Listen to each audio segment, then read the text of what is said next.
બન્યું હતું કે એક ઋષિ હતા અને એ ઋષિ મુનિ એક આશ્રમમાં પોતાનો આશ્રમ અને એની આશ્રમની વાહવાઈ એની કીર્તિ દેશ વિદેશમાં કે આ ઋષિ છે, આ મહાત્મા છે અને એમના આશ્રમના આશીર્વાદ એમના લેવાથી તમારી આધિ વ્યાધિની ઉપાધિ દૂર થાય છે. ને એવા ઋષિનો જ્યારે સમય પૂરો થયો આ પૃથ્વી લોકમાં અને એમના અંત સમયે જ્યારે એમના બધા શિષ્યોએ એમને ઘેરી લીધા અને ઈષ્ટદેવનું નામ સ્મરણ કરાવવા માંડ્યા અને ઈષ્ટનું નામ સ્મરણ કરતા કરતા છેલ્લા સમયે છેલ્લા શ્વાસે આ ઋષિમુનિ જે હતા ને, જેમને અનેક સિદ્ધિ હતી, દેશ વિદેશમાં એમની મહાન કીર્તિ ફેલાયેલી હતી, યશ ફેલાયેલો હતો અને એ ઋષિની નજર એક જગ્યા પર પડી.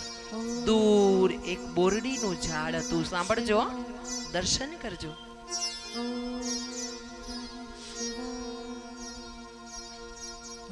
દૂર એક બોરડીનું ઝાડ હતું. ઋષિએ પોતાના દેહ ત્યાગ કરતા પહેલા એ બોરડીના વૃક્ષ પર એમની નજર ઠરી અને આ બાજુ એમના જે શિષ્યો હતા, જે સંન્યાસીને દેહ ત્યાગ વખતે જે વિધિ કરવાની હોય એ બધી વિધિ આટોપી રહ્યા હતા, પણ આ બાજુ જે સંન્યાસી હતા, જે દેહ ત્યાગ કરી રહ્યા હતા, ગુરુજી એમના દેહમાંથી પ્રાણ જાવ જાવ કરે પણ જાય નહીં.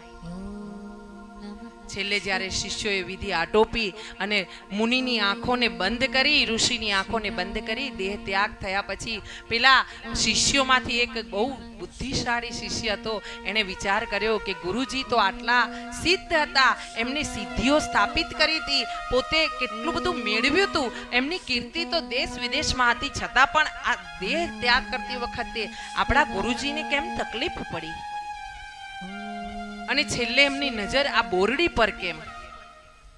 જેણે બધું ત્યાગી દીધું, સંન્યાસ લીધો, હા, પછી એને ન હોવું જોઈએ કે મારે દૂધ પાક ખાવો છે કે મારે ગાડીમાં ફરવું છે. હા, સંન્યાસી કોને કહેવાય?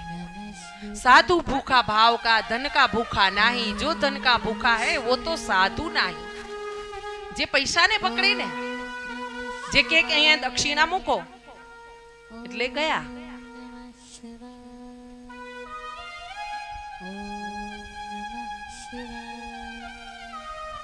મેં તમને હરિદ્વારમાં પણ બતાવ્યું હતું કે સાધુ કોને કહેવા. બહુ સમજવાનું. સાધુને પ્રણામ કરતા પહેલા બહુ સમજીને પ્રણામ કરવાના, નહીતર આપણું પુણ્ય જાય. ઘણીવાર આ તકલીફ થાય.